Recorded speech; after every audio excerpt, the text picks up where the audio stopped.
And they're like, fuck. It's fucked. You know, I can't do anything about that. And so I'm thinking to myself, like, oh shit, what do I do? And instead of like, I could either choose leaving it and just be like, I'll get it next week, or trying the best I can to drive over it to make it look nice, whatever. And most of the time I pick the second option because obviously it's worth the effort to try and solve problems like that. You got light inside you got light inside you. One love. All right, ladies and gentlemen, welcome back. We're going to be talking about blue waffle. Actually, blue balls. Get it right, okay? I'm just saying, when you think of an unexpected adversity, blue waffles. If you don't expect it, you're just being reckless. I was going to talk about crabs for a bit.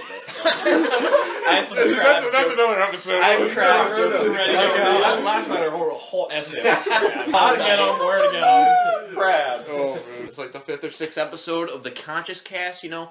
We all just like to, well, it started off with Cole and I, Cole threw the idea at me, and I was like, let's do this. We like to really discuss, about real world type of shit, as he demonstrated with blue waffles and crabs, But no, this is our country's in a healthcare crisis. Yeah, I know, everyone's divided, we could just make blue waffles for everyone, we would save the day. Alright, yeah, so today's topic is about adversity. Kind of bouncing off that idea, like Dalton kind of just literally threw that idea into the middle. No. I'm actually using that as an example because we started off at serious, right? And then you unexpected, we were like, yo, dude, blue waffles. My man Cole today had kind of a situation. Yes. Yeah, to get my misfortune brought about your entertainment this episode. Yeah. So, I'm driving home from my job, and it's an hour drive from the new house, the Alfredo Asylum. Welcome. But I am fucking driving back to the house, and my car decides to explode. So my fucking hood started smoking, and I started decelerating, so I pull over, and I'm like, fuck. Well, I guess I'm here now. So I'm like, alright, let me just get the fuck out of this situation. But obviously, like a lot of people, you get pissed when shit like unexpected shit happens. I don't normally get pissed about it because normally I'm like, okay, this is what's gonna happen. But I'm human. I get angry about shit that gets in my way sometimes. So it's but you got to go back to that saying. It is what it is, and it is what it is. Yeah. But you have to kind of move past it. Because it's going back to the old analogy. It's a pebble in a windshield. Yeah, 100%. But this one's more like a fucking good sized stone, fucking at the windshield. In the engine.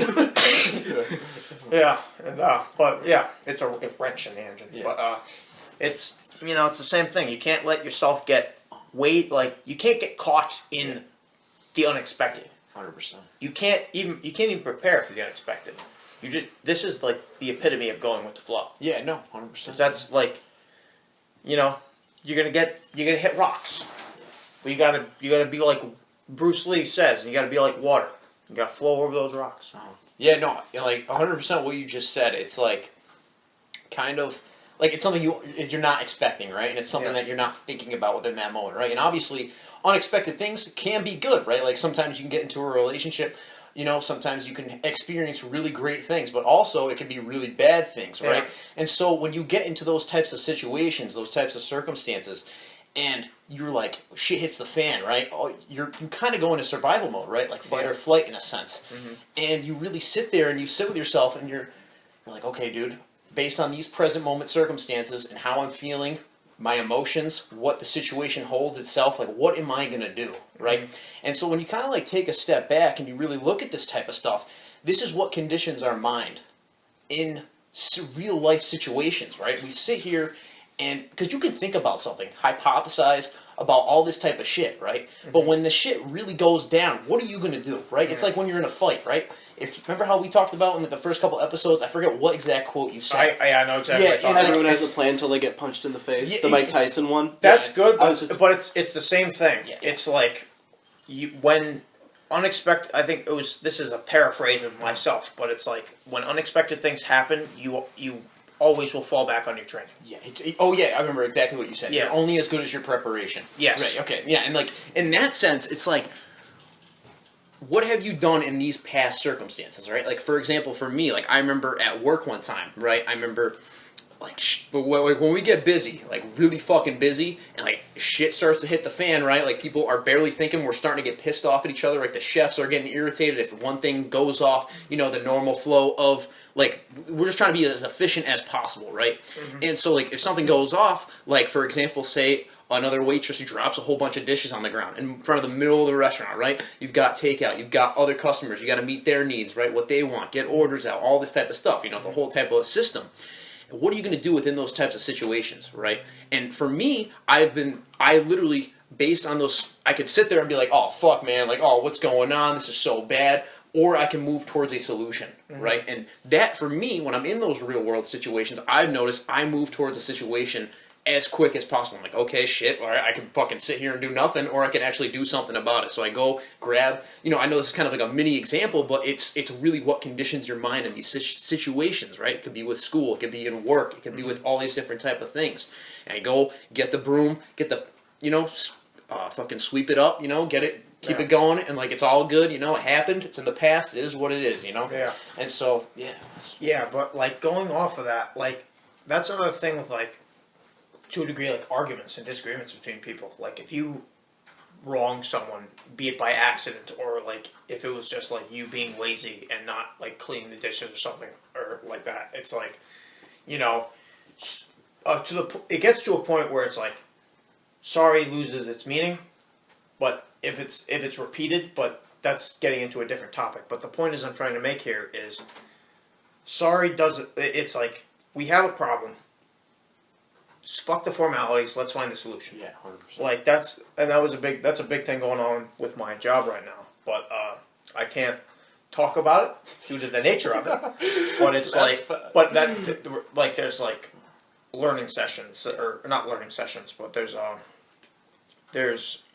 like the way my team approaches problems is in the exact same way.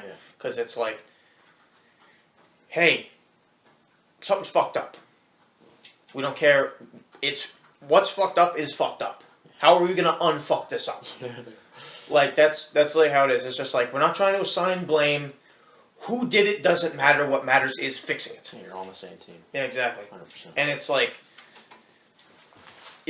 that's the same thing in your mind. It's like and in the center of like unexpected problems, it's literally like a bowling ball in a fucking pool of water, like a lake.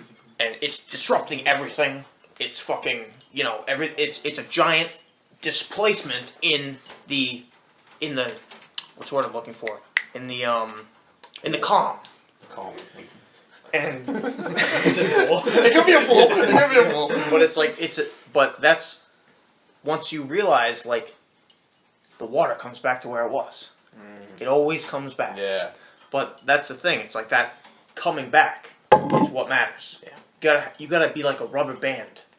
You'll get stretched. You'll get fucking contorted and twisted in all different directions. But you gotta always come back to the same shape. And that same shape needs to be consistency, to a degree discipline as well. Yeah. But it's like you need to be fluid in your mental state when it comes to the problems. Yeah. And like, there's a chessboard on the table. That was another like alternative source of wisdom for me. Like, chess taught me my problem solving skills, because that taught me how to take a step back from insecurity and look at what's going on. Yeah. Like, I'm gonna use a chess example. Like, say your opponent's putting pressure on like a specific piece. You got to see the board for what it is. You can't get caught on the one piece, or else you're gonna lose more material somewhere else. So you have to process it accordingly. Yeah. You have to take a step back from what is going on in front of you and take a look at what's going on around you. And by you, I'm referring to the piece, I suppose. But it's like, your bishop's getting attacked, but what's everything else going on? Yeah. Like, what else is going on the board? You gotta consider that. Do you want to chime in at all? I mean, I guess there wasn't really a pause where I could break in. No, 100%. No, I just want to make sure.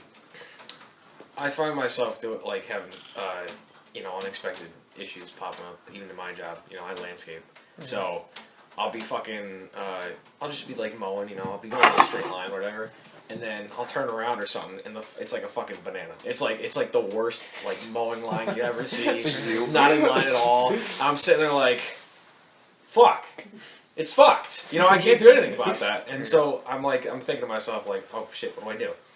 And instead of like, I could either choose leaving it and just be like, I'll get it next week, or trying the best I can to drive over it to make it look nice, whatever.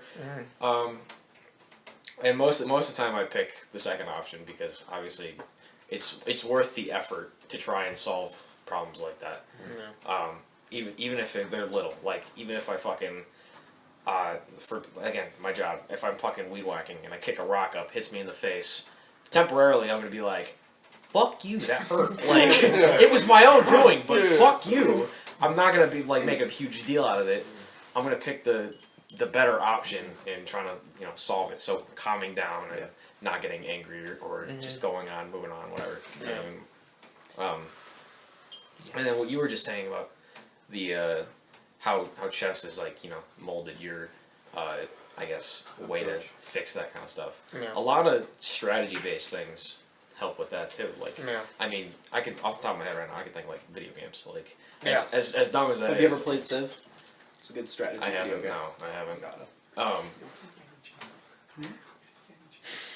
You're like one person that plays this game. It's so fucking good. I'm just saying, Sorry to interrupt. it's the best strategy game. Have you played Stardew Valley? There's some strategy. No, but Ever heard this game Fall Guys?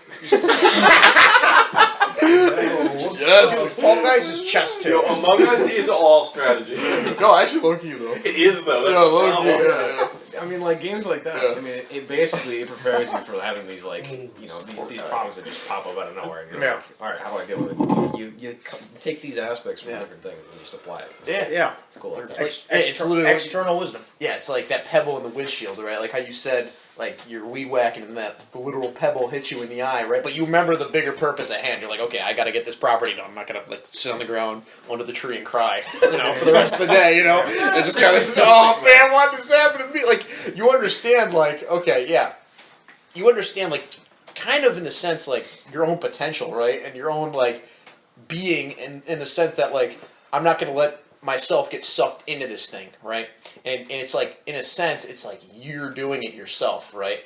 And you're allowing yourself to be overtaken by a neutral rock that hit you in the eye. You know what I mean? Here's a rock that you may or may not have You know done what I mean? yourself. It's like kind of like what you were saying. It's like it's very much a mind game, right? And so like when that thought comes into your head, and when you have all these different types of thoughts, like whether it be okay, I could sit here under the tree and cry, or I could get back to work, and start doing these things, and like just okay, like I can feel the emotions, I can feel the feelings that I have, it'll slowly return back to its normal state, right, like that rubber band, right, or I can continue to think about the problem and let it expand and create my reality for like however long, because I was thinking about this a lot, like kind of like to what makes unexpected adversities even worse, right, is how we think about it. Yeah. And when we constantly place our own attention on our thoughts, it creates a veil over our eyes. And you could be like, okay, what the fuck are you talking about? It really comes from thinking about hypothetical situations and not being present, right? Paranoia. Yeah, paranoia in a sense, right? And it's crazy to me. I even find myself doing this a lot of times, how I'll just be like, it doesn't really even matter where I am. I'll be sitting and I'll be thinking about something else other than what I'm currently doing, right? So which there's nothing wrong with, right? But when you're constantly in that state, you're not in the real world. You're thinking about like an imaginary world. Just disassociating. Yeah, exactly. You're literally in a hypnotic like state that you're doing to yourself. Yeah. And it's like you're not even fully present. Like you're not even seeing with your own eyes. I have a very mundane job. I'm a cashier, so just Oh, repetitive yeah, motion. gotcha. dealing with obnoxious people all fucking day. So I find myself in that state a lot because, you know, it's just easier to, like, for me, for example, you know, I spent all my free time working in a grocery store, saving up money to, like, move out and get a car. I don't have one yet, but I'm getting it in, like, a few days. It's time. Hey, soon. But, yeah, in a bit. Here, you can. Okay, yeah. Me talk. I'm not even on camera. It's okay, I started out there Just too. podcast Look where I am now. Yeah, you Anyway. Half on camera. I'm still in part of it. You know what? That's You can hear me? like they say in elementary school math. 5 or more, let it soar. 4 or less, let it rest. They didn't teach you that about rounding up? No, I think your town's just weird. Yeah. I like that. Yeah. It rhymes, okay? Anyways, like I was saying, I would... Moving to front if you want. Oh, yeah. You're upgraded. See that? Look what I'm saying. Basically, I would find myself in a disassociative state a lot because, you know, dealing with obnoxious dickheads all day. I have a bit to it. You know, anyways, I would just, you know, fantasize about reaping the fruits of my labor, you know, moving in and stuff like that. And it's a very dangerous thing to start because, like, you know, I'd find myself in it more and more often instead of enjoying the time I had outside of work. Gotcha. Okay. On that, yeah, no, I do the same exact thing, except at 2 different places. The mundane jobs are like the ones that kind of teach you that lesson the best because it's, you know, that one thing you do not want to do at all, but the ends kind of justify the means, and as long as you can, like, learn to overcome that, you kind of realize it's worth it no matter how miserable it makes you or how overworked you feel because you know it's going to lead to something better. Yeah, so like that goal that you have in mind, whether it be like fixing the lawn, whether it be, and then the means is like getting hit in the face with a pebble. You know, like that's part of the adversity. Yeah, like the rude customer is a pebble. Yeah, exactly, like a rude customer. But there are like a lot of There are rocks. Like so there are just way too many pebbles in his yard. The owner just like planted them like bombs. And You just learn how to deal with it. At some point, the rocks just have to stop. At some point, you also take on that job of getting rid of the shit out of customers and rocks at the same time. You got light inside you. You got light inside you. One love, one heart. Let's take